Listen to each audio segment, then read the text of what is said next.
Kenalin, nama gue Rahmat Novianto, biasa dipanggil Rahmat atau Novi.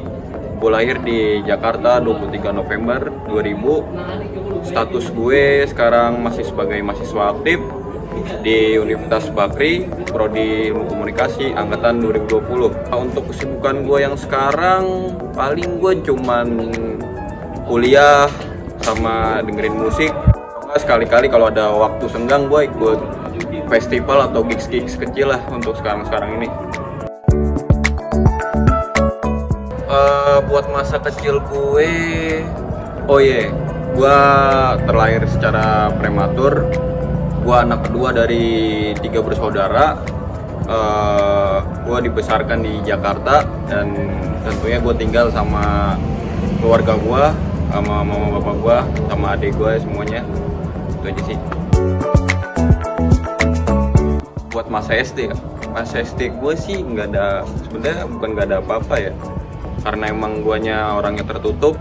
Paling kalau masa SD gue tuh gue mulai kenal warnet sih sama game online. Itu yang ngebuat gue banyak temen di masa SD gue. Udah sih, sama ini aja paling gue ikut turnamen warnet, terus gue juara turnamen warnet kampung lah. Lanjut ke masa SMP ya. Kalau masa SMP gue masih sama, gue masih edik sama game online warnet. Cuman gue nggak se-edik pas SD. Cuman di SMP gue jadi pribadi yang sedikit berbeda lah. Gue mulai punya jiwa sosialisasi. Gue mulai sering ngobrol sama orang-orang yang di real life.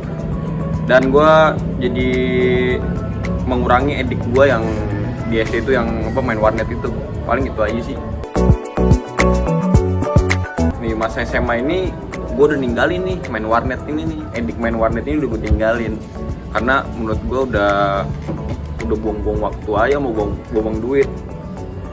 Gue di SMA ini udah mulai kenal yang namanya tongkrongan. Terus gue udah pertama kalinya gue ngerokok.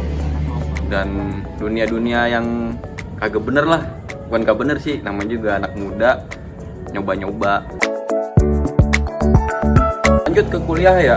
Kuliah bisa dibilang gue gap year. Pokoknya sebelumnya gue di PNJ jurusan teknik grafika, dan gue mengundurkan diri atau cabut karena menurut gue teknik gak cocok sama gue. Akhirnya gue gap year dan gue nyoba-nyoba lagi, terus gagal. Akhirnya karena gue bingung gue mau kemana, jadinya gue memutuskan kuliah di Universitas Bakri, yang dimana zaman itu adalah zaman COVID ya. Gue kira yang daftar di Bakri itu sepi, ternyata masih rame, sekitar 200-an. Di Bakri ini gue udah mulai meninggalkan yang buruk-buruk lah pokoknya. Gue udah mulai aktif di kuliah, terus gue ikut himpunan juga, gue aktif kepanitiaan. Alhamdulillahnya sampai sekarang gue masih aktif di semester 5, pengen lanjut ke 6.